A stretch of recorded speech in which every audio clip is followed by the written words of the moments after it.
Welcome to Stubs with Jason. Stubs.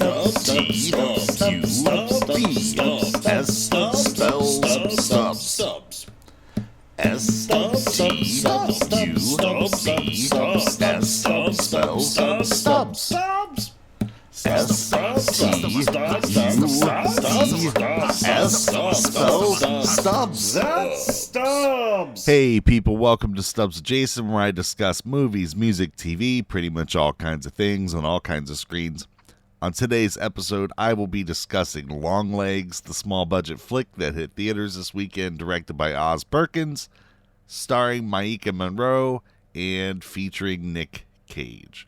So, short recap of this movie is FBI agent Lee Harker is a gifted new recruit assigned to the unsolved case of an elusive serial killer.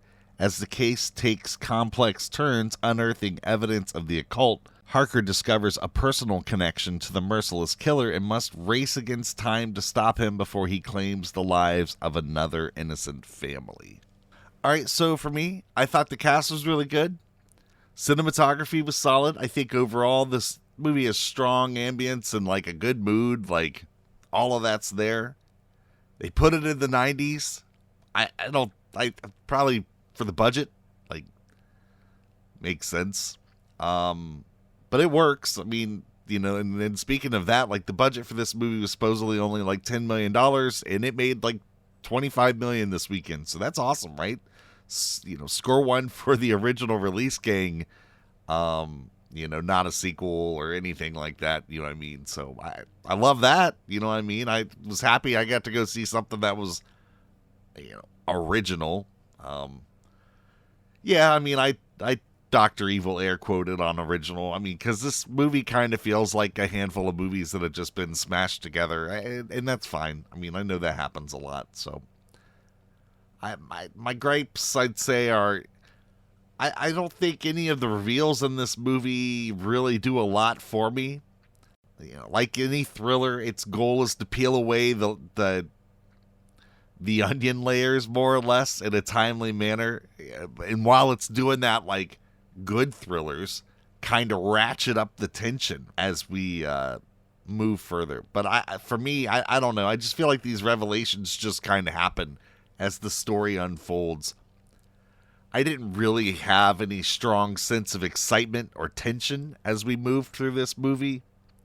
There were points where I'm definitely curious about things. Like, I like the fact that, you know, it's not a super heavy jump scare movie. I mean, not that there aren't things that, you know, and that's fine. I like those. Those are good. The jump scares are like one of those things that it's just like, I know it's cliche, but like, that's fine. I don't mind that. This movie does have a couple of really great shots, though, where there's a little bit of tension and terror that's created by those background elements as you're watching your main character or whatever you're supposed to be focusing on. You know, it just lingers long enough for you to see something in the background. It's kind of one of my favorite, you know, thriller elements. And this does it a couple of times well. You know what I mean? It's just overall, I don't know. I mean, I wasn't super crazy about any. I wasn't really gripped by anything in this movie, you know.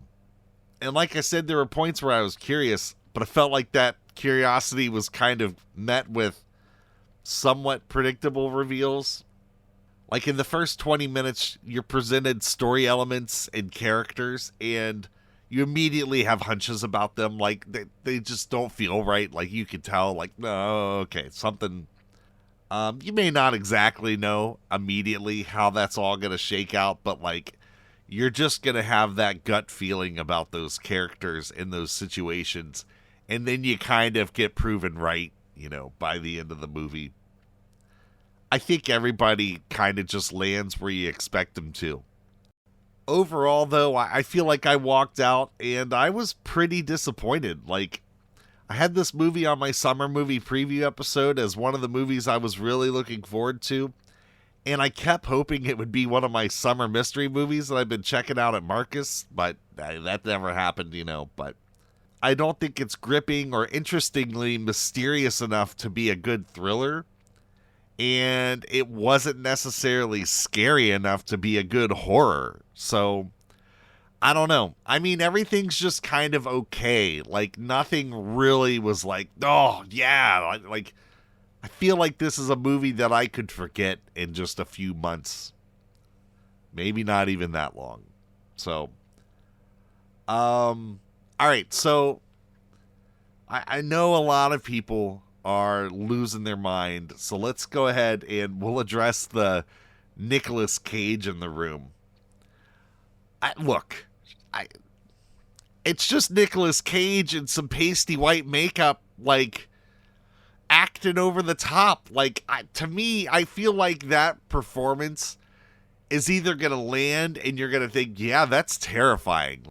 Or you're going to see it and almost find it comical. Like, and sorry, for me, it landed kind of comically. Like, that clearly wasn't the intention of what they were going for here. And it was just like, I don't know. Like, I don't know. I'm kind of curious as to where the decision came from. How did they land on that being the road they wanted to go down for that character?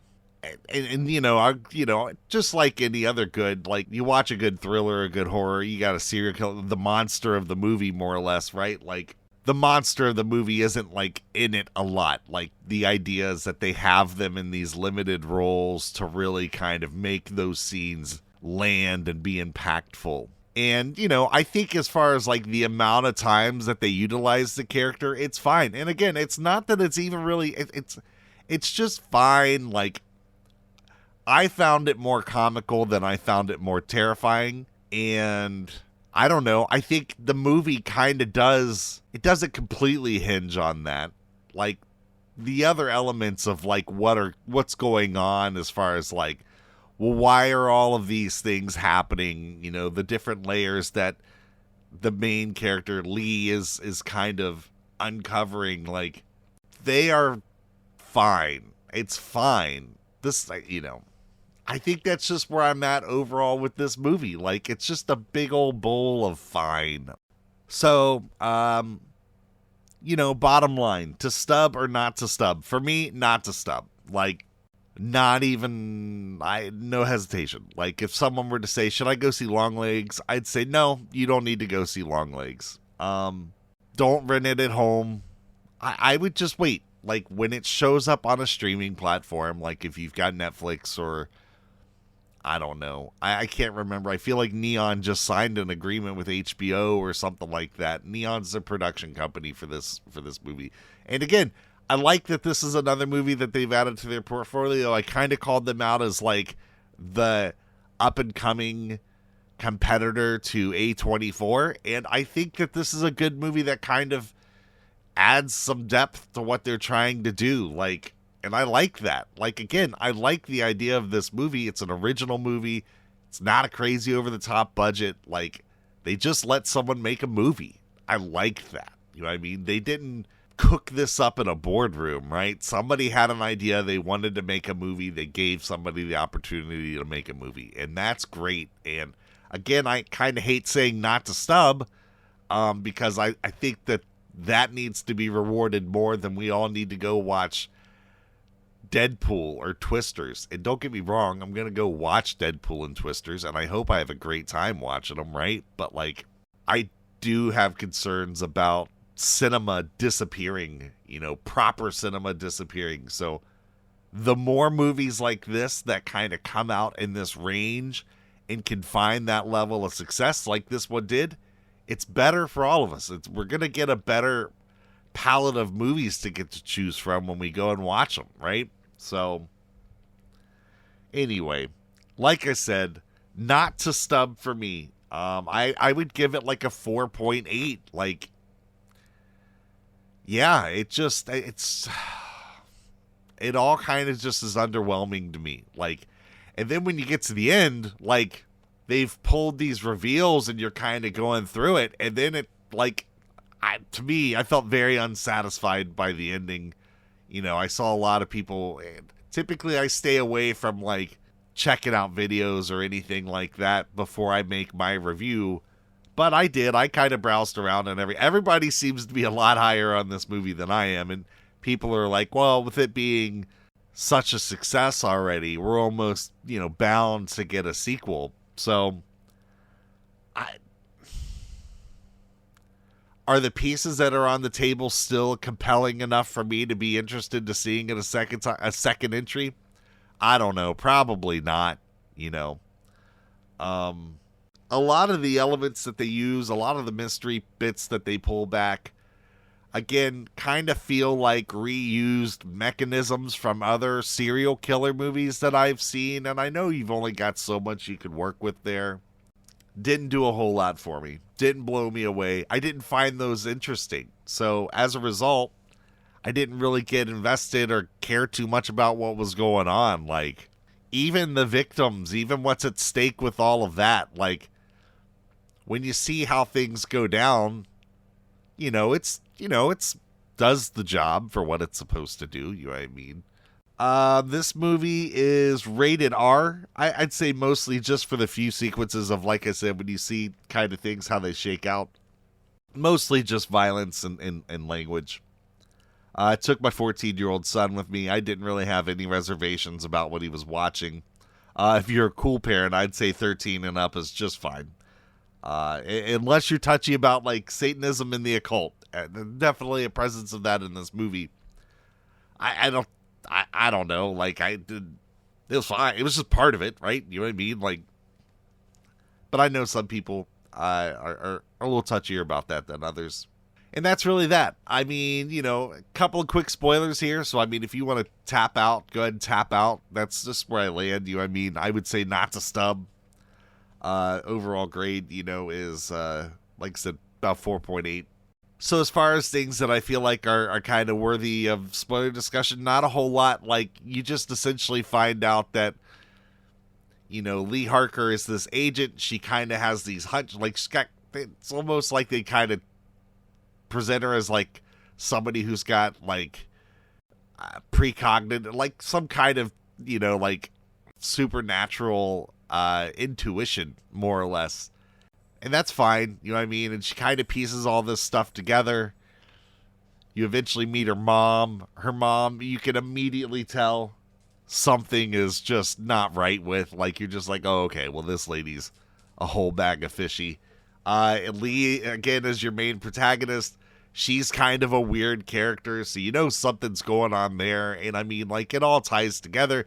Heck, the movie starts off with, you see a bit of Nicolas Cage interacting with some young girl in the 70s, and I don't know if they're trying to present it as, like, is this a mystery? But, like, to me, it was like, later on in the movie, they try to, like, make it a reveal, like, Lee was that little girl at the beginning. And it's like, yeah, duh, Lee is the little girl at the beginning. Like, I've heard people online kind of be like, oh, no, they reveal that. I'm just like, I think if you've watched any movie in the last 20 years, you were ready for that.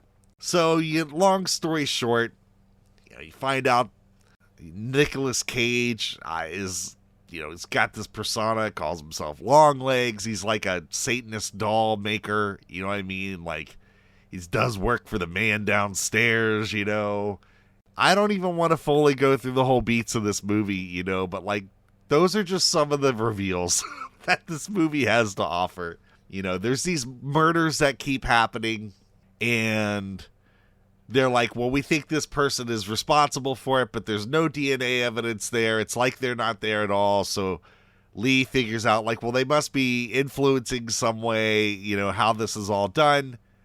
It's being done through these dolls that Nicolas Cage makes that Lee's mom delivers to these homes and presents as, like, a gift from the church. These dolls look like the daughters in these homes, and all the daughters in these homes have birthdays that kind of coincide with each other.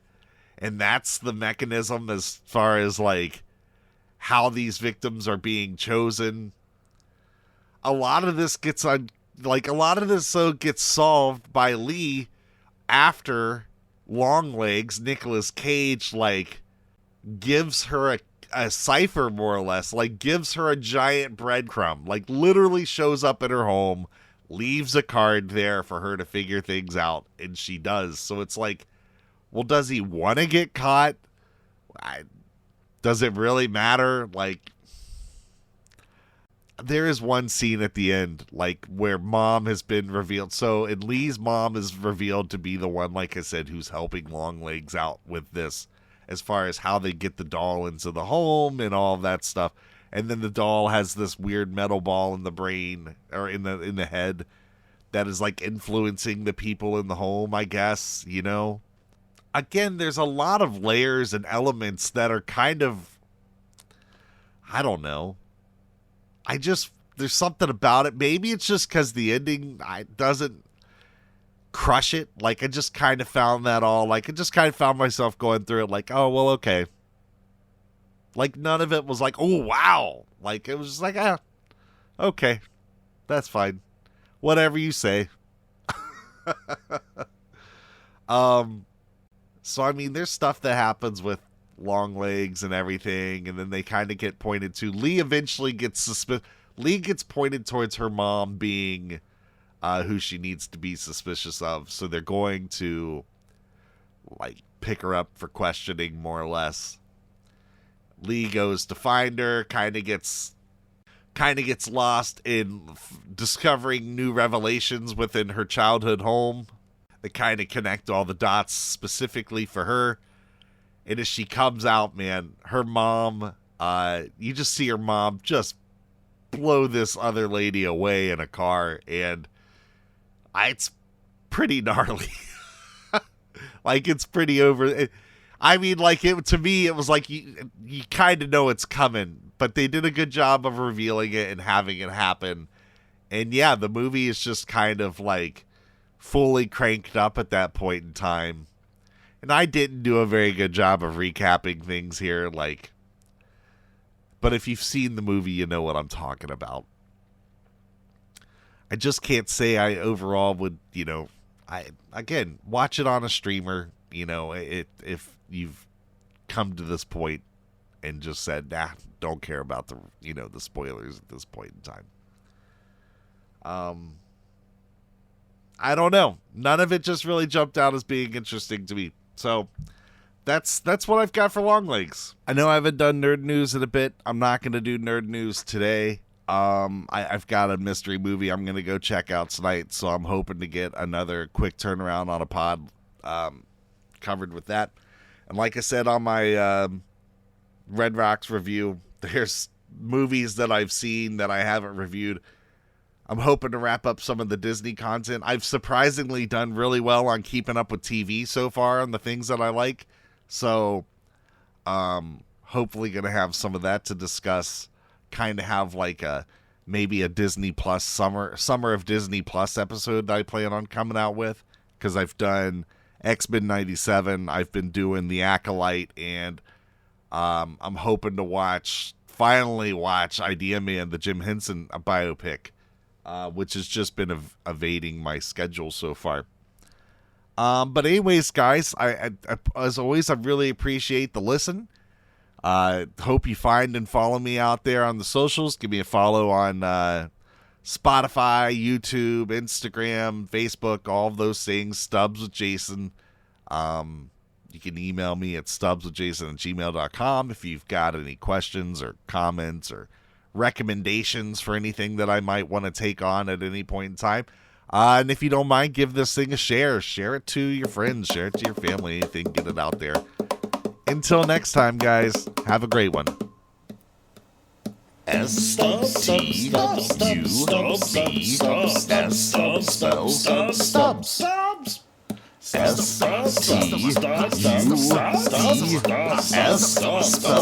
Stubs. All done.